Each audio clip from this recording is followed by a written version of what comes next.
Assalamualaikum warahmatullahi wabarakatuh. Waalaikumsalam warahmatullahi wabarakatuh. Ada dua ya di Sumatera, di Kalimantan, di Sulawesi, di Flores itu ragam hiasnya sama. Di samping ada berbulu kijang itu di Majalengka. Padahal itu waktu belum ada WA. Bagaimana dia saling kontak membuat ragam hias Kalimantan, Sulawesi, Sumatera, Maluku, Flores. Ini mereka mengatakan tabe. Salah. Mereka mengatakan. Dan dulu sampai dengan tahun 70 orang-orang tua menyapa masih dengan tabe. Di tempat-tempat yang saya sebut juga di Jakarta. Padahal itu nggak ada itu waktu komunikasi dengan apa pada zaman itu. Nah sekarang kita lihat ketika Menteri Agama membatalkan keberangkatan haji, besokannya dubes RI di Saudi yang lama yang belum diganti itu mengatakan pemerintah Saudi tidak membatalkan kok. Itu gimana kan masalah komunikasi. Begitu gampangnya di WA, mestinya Menteri Agama mengkontak kedutaannya. Kalau tidak proporsional bisa Deplu yang kontak kedutaannya, tapi ini enggak. Jadi keputusan itu diambil atas apa? Itu satu persoalan kita dengan komunikasi. Yang kedua soal penyelenggaraannya. Zaman Belanda dulu penyelenggaraan haji oleh kantor Inlandse-Zaken. Dia mengkontrak kongsi kapal haji bukan swasta. Tidak ada bermalam menginap, nggak ada. Kalau sudah tanggal keberangkatan ditentukan, orang langsung ke Priok. Pulangnya baru diperiksa kesehatannya, kalau membawa penyakit menular baru dikarantina. Jadi on-rest bukannya tempat asrama haji, bukan untuk karantina itu sekitar 5 sampai 100 orang. Perjalanan haji itu waktu 4 sampai 5 bulan. Jadi pada zaman masih ada pemerintah Hindia Belanda, sekitar Januari Februari sudah diberangkatkan semua tahun 1942. Sudah diberangkatkan semua itu jemaah-jemaah haji. Juli terjadi Perang Dunia Kedua. Jadi semua kapal-kapal, jangankan kapal haji, kapal apapun yang bersifat dagang, nggak ada yang mau berangkat. Jadi setelah mereka menunaikan ibadah haji pada bulan Oktober, nggak bisa pulang. Nggak bisa pulang. Ya kan? Nggak bisa pulang. Jadi pemerintah Belanda juga yang jadi penyelenggara sudah bubar.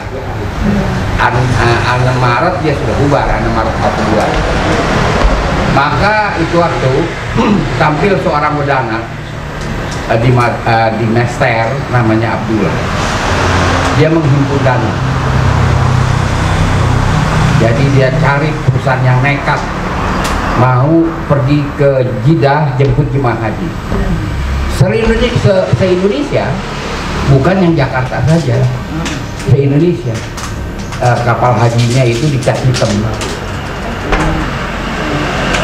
Dia berhasil lah di situasi perang, Jepang baru datang, dia berhasil mengumpulkan dana haji. Jadi berhasil selamat jemaah haji Indonesia.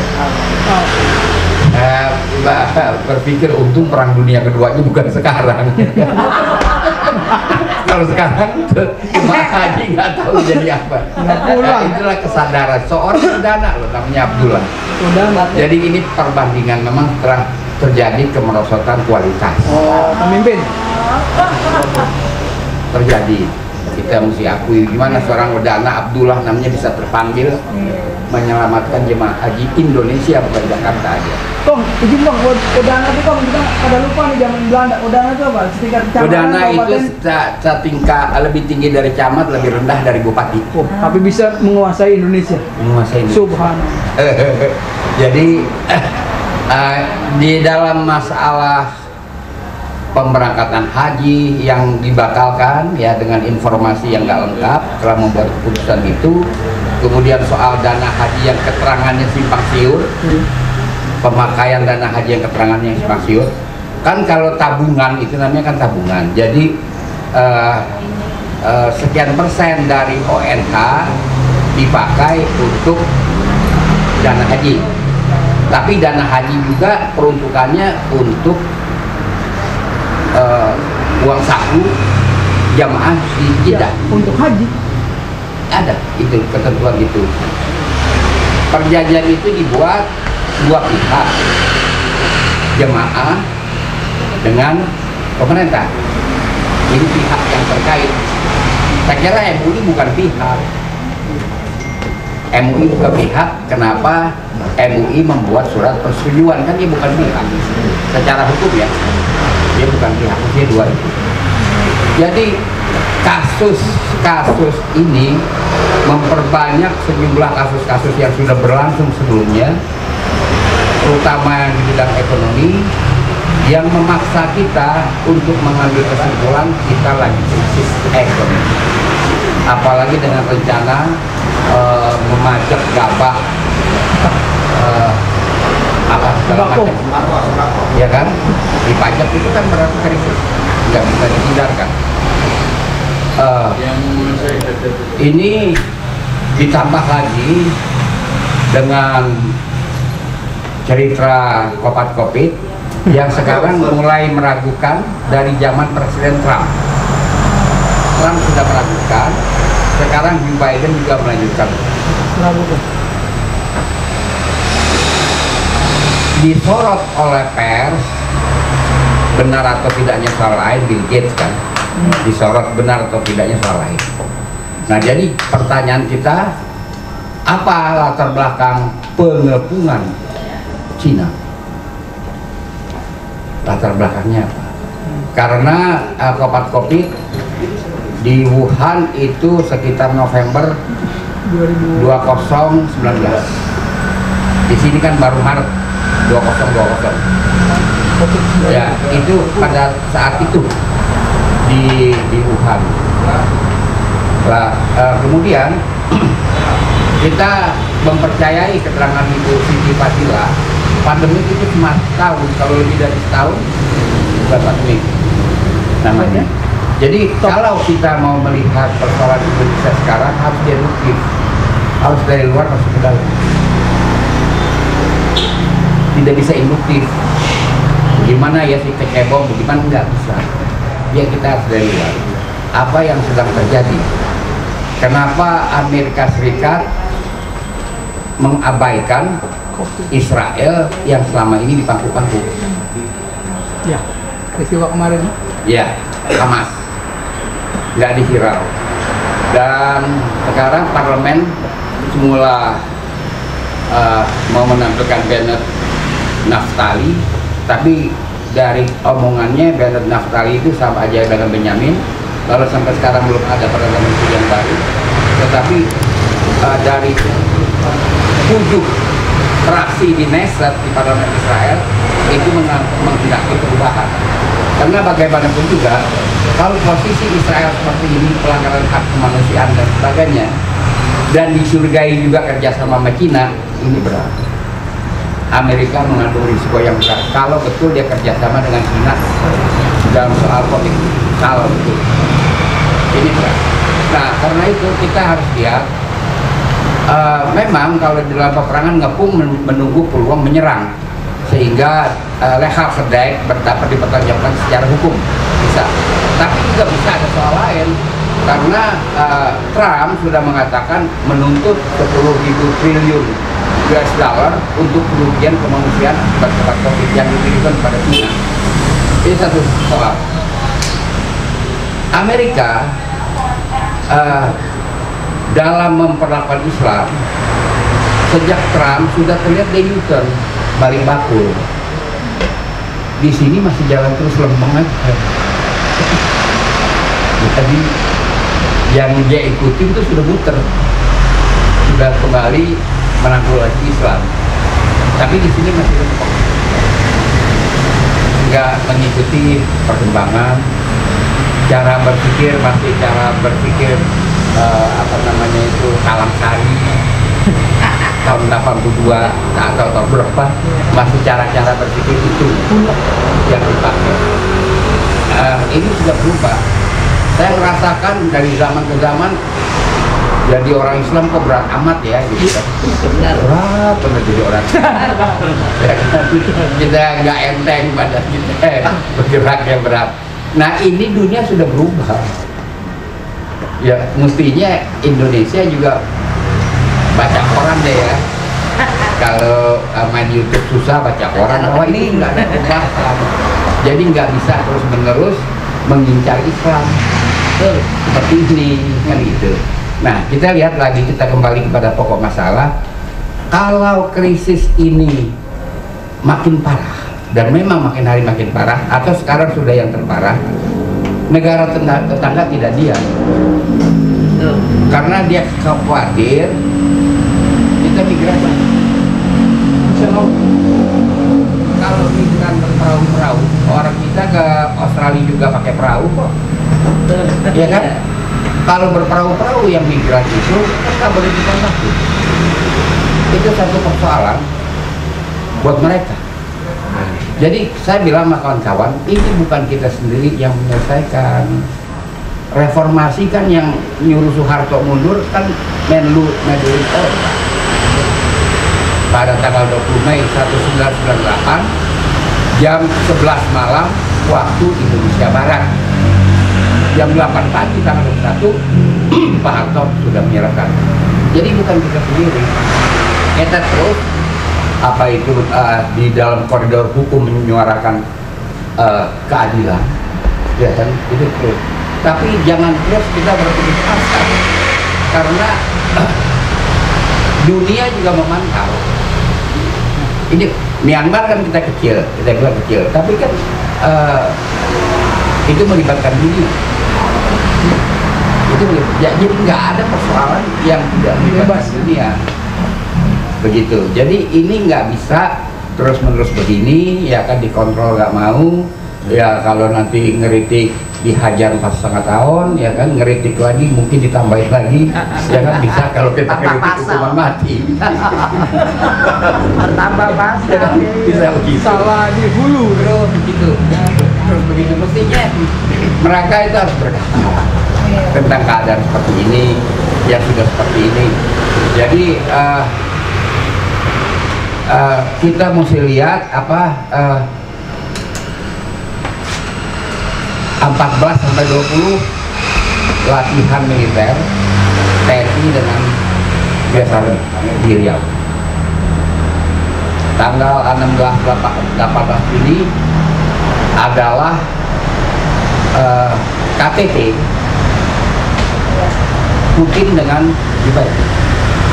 Saya kira kalau dalam KTT itu 3 hari 2 malam, saya kira sudah selesai. Yang diselesaikan itu bukan soal Israel aja. Israel itu sudah nggak di Riau. Dibuat konsep 2 negara, diajukan ke PBB, selesai, nggak ada lagi berunding sama Israel. Nggak ada soal sama Israel. Jadi mereka tuh membagi blok di dunia. Persoalan di Afrika nggak ada persoalan kecuali miskin kan. Itu saja. Timur Tengah ada soal Yemen, ya kan, ada soal Somalia yang belum ada pemerintahan sampai sekarang, ada soal Suriah yang perlu direhabilitasi, ada soal Israel. Kalau soal Israel ini mereka nggak akan hirau. Kami tidak akan terus-menerus membantu kamu, itu kata dari Amerika Serikat. Jelas. Joe Biden juga bilang begitu, berarti langsung draft resolusi ke Majelis Umum. Kalau lu nolak aja di sana. Jadi nggak akan dibawa berundang-berunding kayak Camp David lagi. Lalu soal Asia Tenggara, karena Asia Selatan nggak ada kecuali misalnya kelaparan kan, ya artinya nggak bisa bayar utang. Sri Lanka ketemu Cina, dia serahkan pelabuhannya kan gitu. Masalah ekonomi, tapi masalah politik kan ada persoalan di Asia Tenggara. Myanmar ada persoalan di sini, ada persoalan tim-tim karena tim ada keinginan kembali lagi ke Indonesia karena ketika dipungut sama orang bule dia jadi susah hidupnya. Kan? Suwe kalau kata orang Betawi deh. Dia pikir asetnya kencang. Lalu ada soal Papua karena dia membangun pangkalan Cina. Lalu baru soal Latin Amerika yang begitu banyak. Karena itu Amerika tidak bisa menghindarkan Rusia. Dia tidak bisa menghindarkan Rusia, harus dengan Rusia.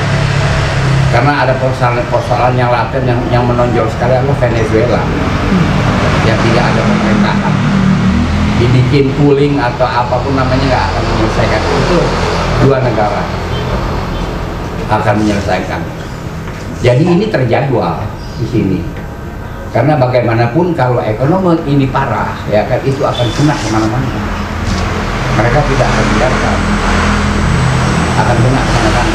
Jadi menurut hemat saya nggak ada perlu dirisaukan, ya kan. Kalau persoalan umum, kalau persoalan pribadi ya banyak yang kita risaukan kan. Kalau persoalan yang bersifat umum kita nggak ada perlu dirisaukan. Terus saja bekerja, tapi saya kira dalam koridor hukum apapun juga ya, di dalam koridor hukum kita bekerja dan itu apa namanya, kadang-kadang kan kita lihat ini nggak ada berita dari mana-mana, berita ya, bukan ulasan-ulasan model WA, berita nggak ada, luar negeri nggak ada berita. Saya tanya sama kawan, emangnya itu musibah nggak ada berita? Itu ada gerakan-gerakan tanpa berita yang kita tidak tahu, yang kita tidak bisa memonitoring, kita tidak bisa memantau, apalagi kalau internasional. Makanya berhari-hari ini nggak ada berita karena menjelang KTT di Geneva itu akan ada blueprint dan ada jadwal. Itu bisa dipastikan begitu. Jadi apa namanya, kita ini memang agak, maksud kita adalah pemerintah, agak ketinggalan zaman dalam mengantisipasi ini semua, ya kan, perkembangan ini. Global Ya, global. Global ini agak ketinggalan zaman. Menlu dari mulai ada Malik, Alek Alatas, bahkan Menteri Kehakiman Mukhtar Ismail Baja, persoalan internasional, kapan ditanya orang dijelaskan, ini kan kita nggak ada. Kita jelaskan, lalu apa diikuti atau enggak persoalan internasional, kan ada dirjen macam-macam gitu. Ada diikuti apa enggak? Nggak ada gunanya udah. Apa diikuti apa enggak itu semua? Nah, ini harus diberikan keterangan kepada rakyat apa yang sedang terjadi di dunia sekarang. Dan Islam adalah sudah merupakan satu blok yang diperhitungkan kekuatannya. Jadi di sini masih melihat Islam dalam kacamata tahun 60. Ya. Bisa di Masih melihat Islam dalam kacamata tahun 60, udah berubah banyak. Ada beberapa negara yang punya persoalan yang harus diselesaikan, dan itu penyelesaian adalah Geneva. Itu akan diselesaikan oleh Geneva. Tapi kan nyalanya kemajuan ekonomi luar biasa. Nah, Israel mengatakan, Kepala Staf Mossad mengatakan bahwa kalau dari segi pertahanan Israel tidak bisa berhadapan dengan Iran. Hanya Amerika Serikat yang bisa berhadapan dengan Iran. Israel paling punya kemampuan intelijen. Kalau dia banggakan kemampuan intelijennya, bagaimana Hamas menyiapkan roket sampai 100.000 batang, itu dia nggak tahu. Berarti kan kalah dia ya. Iya kan? Dia nggak bisa banggain Kalah. kita. Ya kan? Nggak bisa banggain juga. Nah juga di sini dunia intelijen Indonesia juga harus update. Harus update. Nggak bisa. Bukan soal duit. Kalau update kan diri sendiri masing-masing.